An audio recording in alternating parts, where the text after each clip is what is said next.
Hello and welcome to Life at PALS. Today we will continue with the A-level paper for biology, paper 2, May-June 2020, specifically paper 21, AS level biology. This is screencast number 4 on this paper. There are 3 previous lessons in which we discuss question 1, 2, 3, and 4. Today we will go over question 5 and eventually question 6. Let's see how long we take to answer question 5.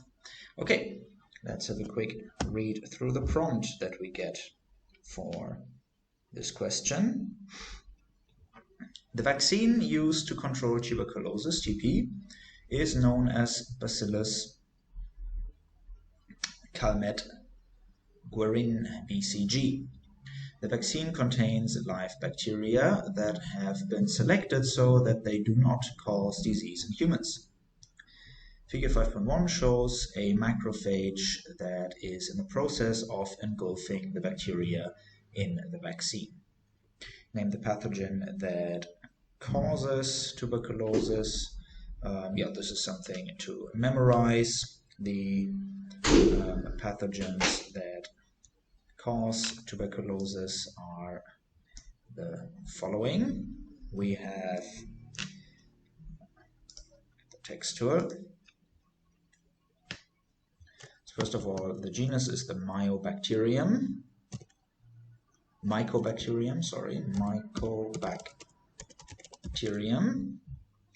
and probably the easiest species to remember, Mycobacterium tuberculosis. Another option we could go for here is Mycobacterium bovis.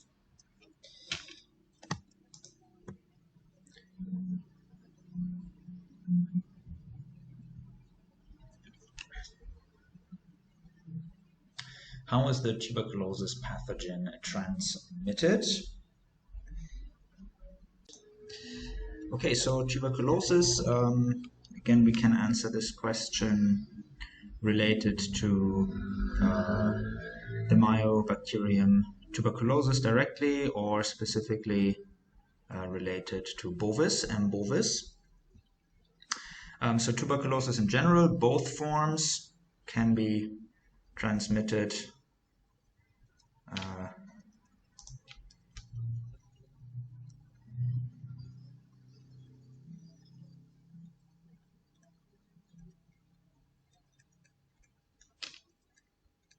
via droplets,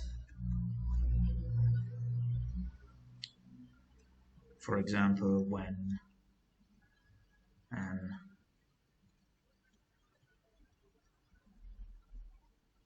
infected person sneezes and an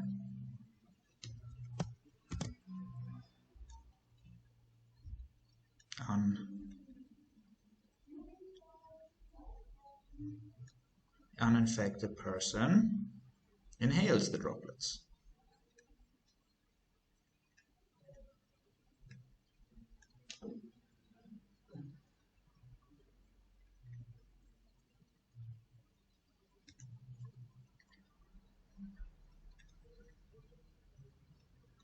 And bovis can be transmitted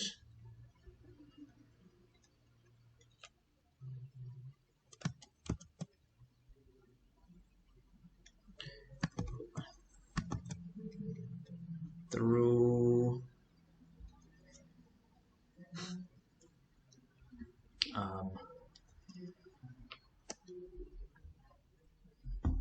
and bovis affects cattle as well, and it can be transmitted through contaminated meat or uncooked meat, not well cooked meat,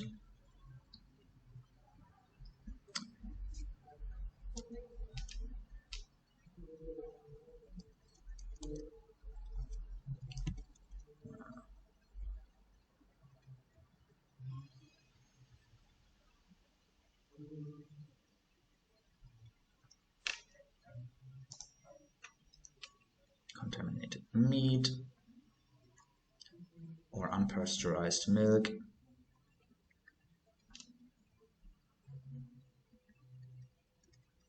Unpasteurized milk from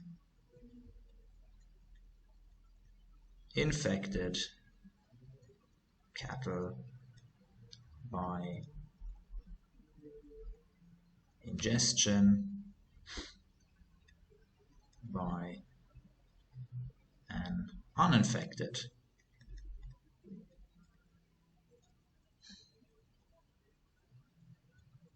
person. So tuberculosis is mainly on the rise again, or often comes together with HIV.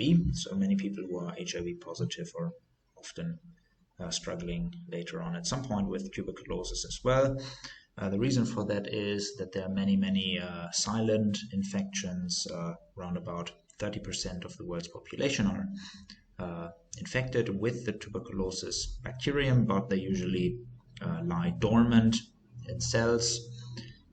These people who don't show symptoms can't transmit the disease, but yeah, quite a big chunk of the population, world population, carries the bacterium with them. If the immune system is compromised and weakened, the disease can break out and affect the people with the compromised immune system. Okay, B, describe the events that occur in the body after the macrophage has engulfed the bacteria until the production of antibodies in response to the BCG vaccine. All right, so this is about the immune response.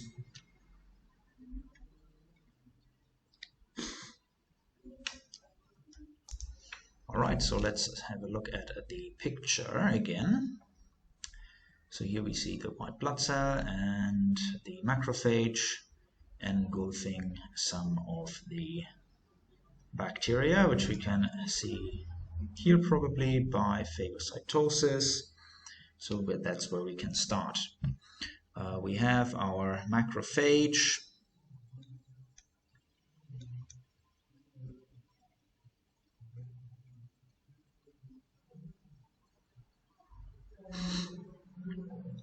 And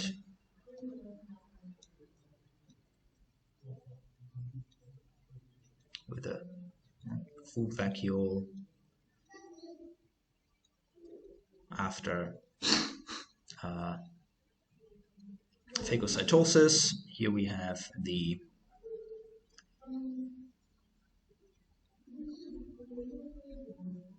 pathogen, and what will happen next is we have lysozymes that will fuse with the food vacuole, and lysozymes, enzymes, will enter the food vacuole, and this is basically where we can start. So the first bit of the answer would probably be that the pathogen gets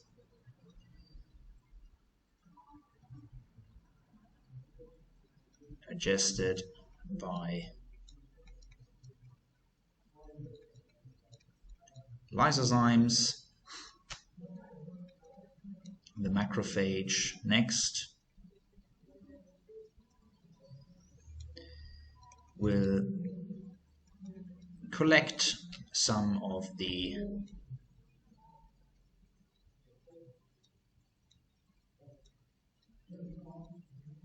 antigens that the pathogen carries on its cell surface after breaking the pathogen down, and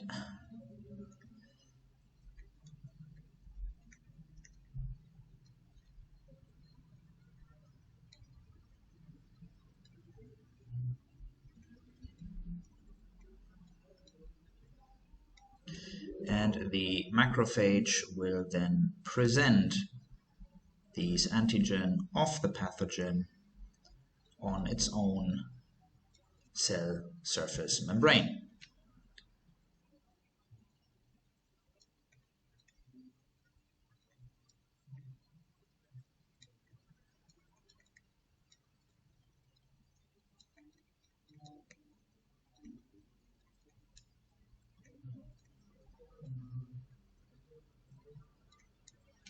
So once it presents these antigens of the pathogen, our macrophage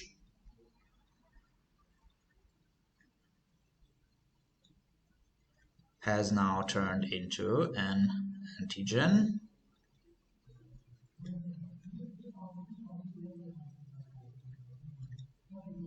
presenting cell.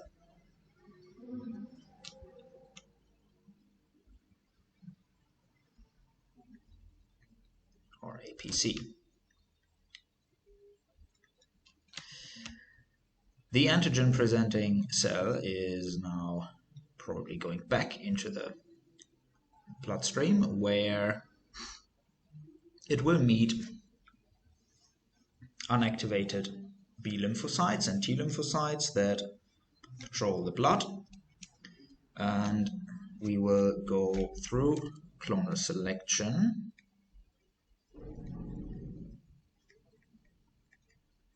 which means the APC is finding a B lymphocyte and T lymphocyte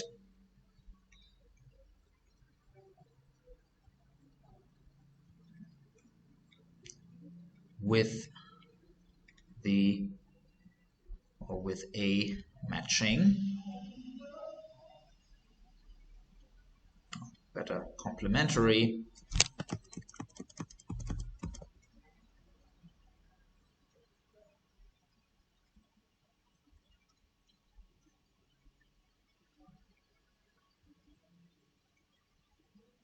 receptor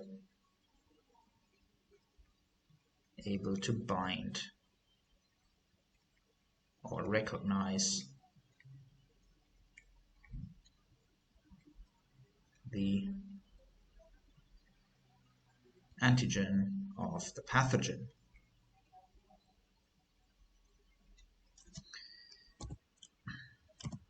So once this B lymphocyte and T lymphocyte are found,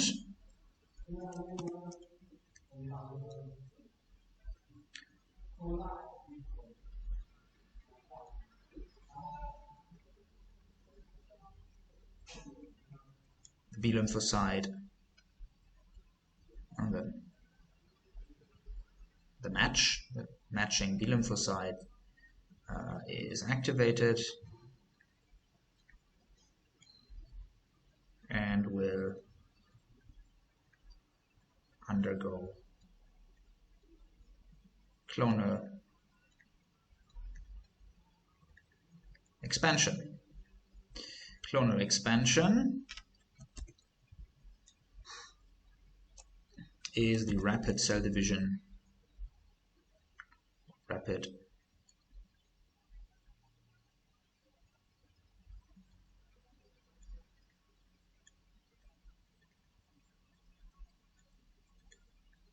into so-called plasma cells, and mainly plasma cells, some memory B cells. The plasma cells produce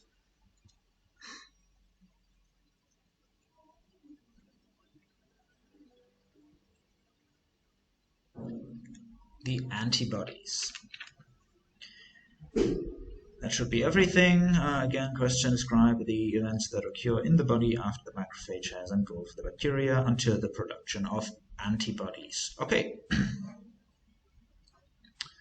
Oh, in the response to the BCG vaccine. So instead of pathogen, we could relate to the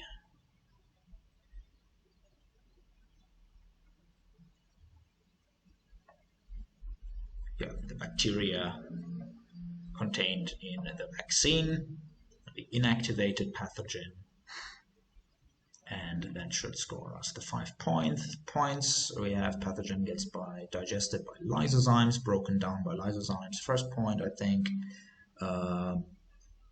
macrophages will collect the antigens and present them on their cell surface membrane. Second point, mentioning of APC, maybe included in the second point, might score us the third point already.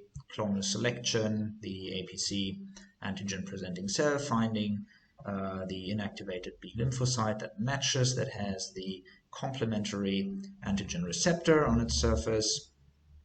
That should be the fourth point. And B lymphocytes undergoing clonal expansion, rapid multiplication by mitosis to make plasma cells, and plasma cells producing antibodies.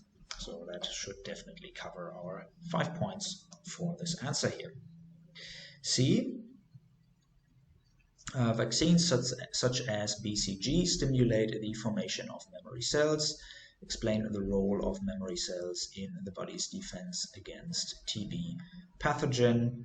Okay, the role of memory cells, we already mentioned that the memory cells are made during clonal expansion when the activated B lymphocyte undergoes rapid cell division, makes an army of plasma cells that will produce millions and billions of antibodies that will in the end help the immune system to kill the pathogen, and some of these cells will become memory cells. So after the infection, the plasma cells will die. They will commit controlled cell suicide, apoptosis, whereas to save resources and not produce antibodies when they are not needed, the B cells, however, will remain, and the B cells will give us a long-term immunity.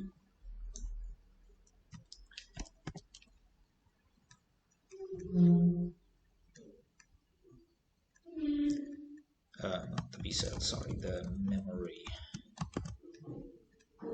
There are as well memory T cells, by the way, so after infection, our body still has memory B and T cells. So memory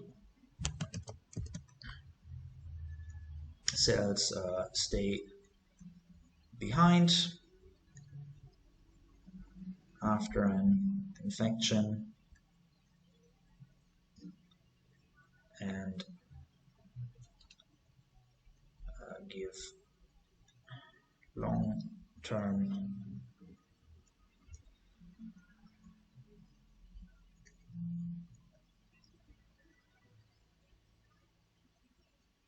against the specific pathogen with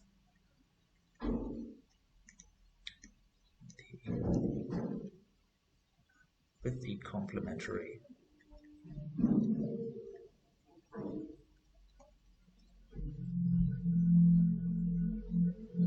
antigen.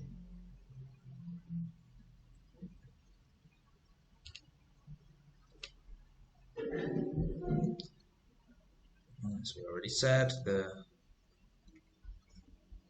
memory cells B and T remain in our body for a long time after infection.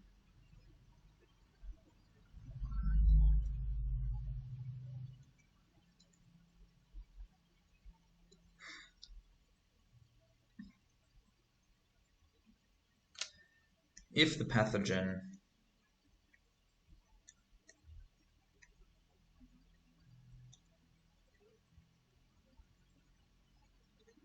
infects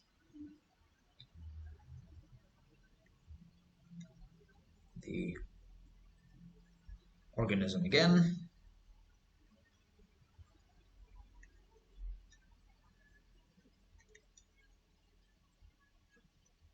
A secondary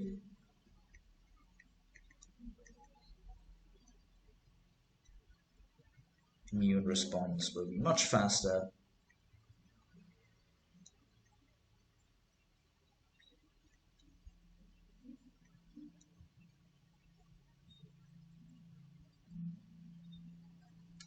if the pathogen enters the organism again. A secondary immune response happens much faster, eradicating the pathogen before it causes an infection. You won't even know that it was there. Our immune system will deal with the pathogen before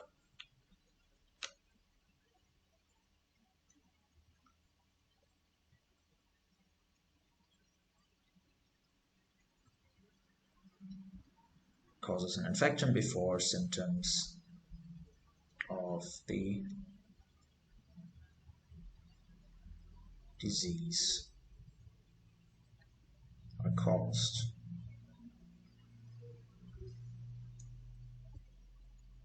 And that should be enough. Suggest why vaccination with BCG has not yet eradicated TB.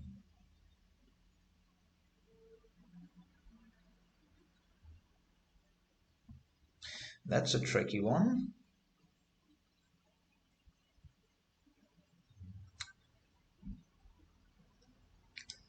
So first of all, if we think about the life cycle of the pathogen, again, I mentioned already that many people are infected with tuberculosis without knowing it, because it lies dormant inside cells. And when tuberculosis bacteria are hiding already in these cells, or when they are living inside of the host cells, they will not be affected by the vaccine, or they will not be able, our immune system will not be able to kill the pathogens when they are lying dormant inside cells, because antibodies don't get into our own body cells. The antibodies will be in our blood plasma, in the tissue fluids, but not inside our cells. So TB is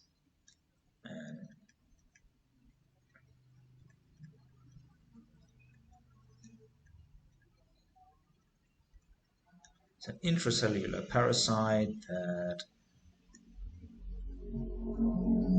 lives inside host cells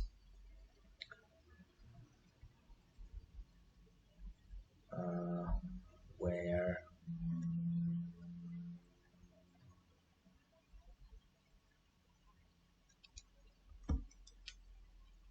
antibodies will not affect it.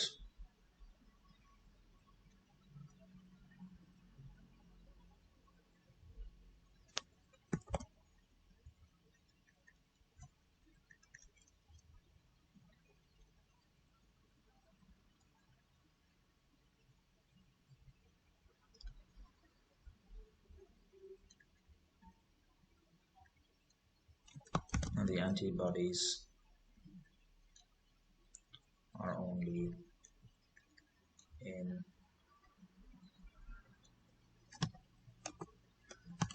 plasma or tissue fluid.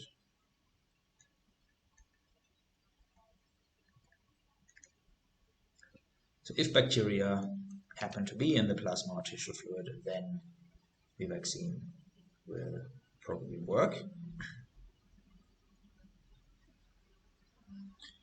Something else is that not all countries have TB vaccination programs.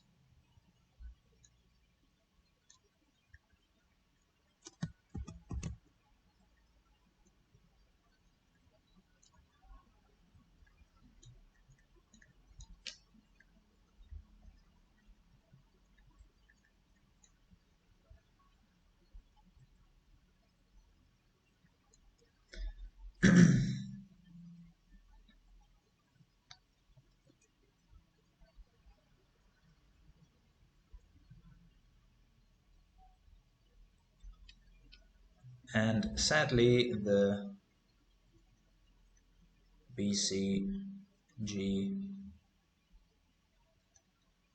vaccine is not very effective,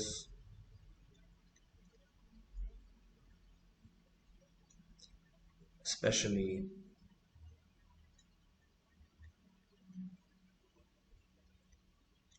adults, countries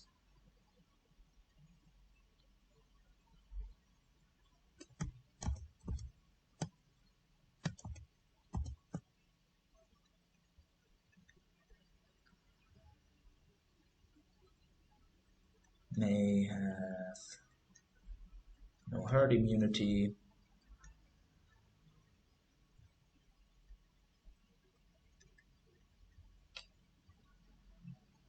which would prevent the spread, so that increases the spread of tuberculosis. And yeah, I think these are enough points we have mentioned here. Okay, let's have a quick look at the last question. Shouldn't be too long. Question 6, figure 6.1 shows the information of a polypeptide during translation in a eukaryotic cell. We see the mRNA that is translated by the ribosome. We see the tRNAs, the transfer RNAs, the incoming one that carries an amino acid, and the growing polypeptide chain we can see up here. We can see the anticodons on the tRNAs, and let's see what the question holds for us. Name the purine base shown in figure 6.1.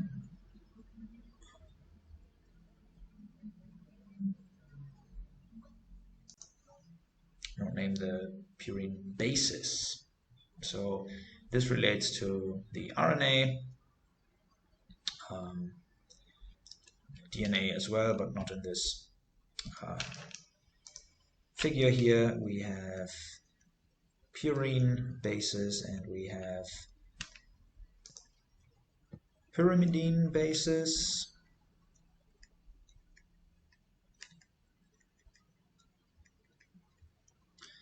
The difference between the two is the general molecular structure, that the purines have one carbon ring and the pyrimidines have two carbon rings.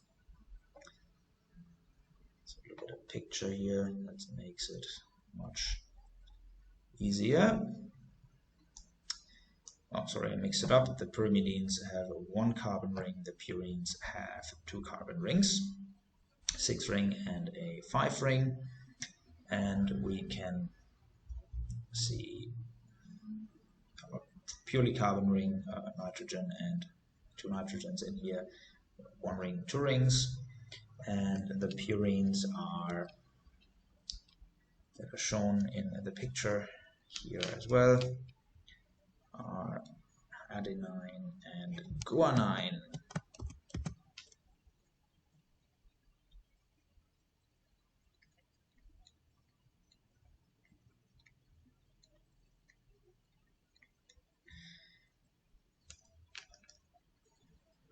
State the name given to the group of 3 bases found at J on the tRNA molecule. We mentioned that already. This is the anticodon.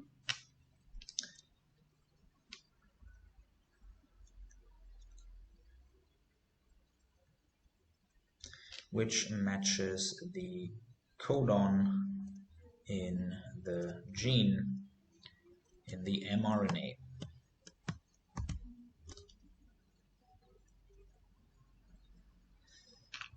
Identify the 3 bases at J, so J will next go right here to this codon. Since we have G, U, and C here, the anticodon for G, U, and C is G pairs with C, U pairs with A, and C pairs with G. CAG, cytosine, adenine, and guanine.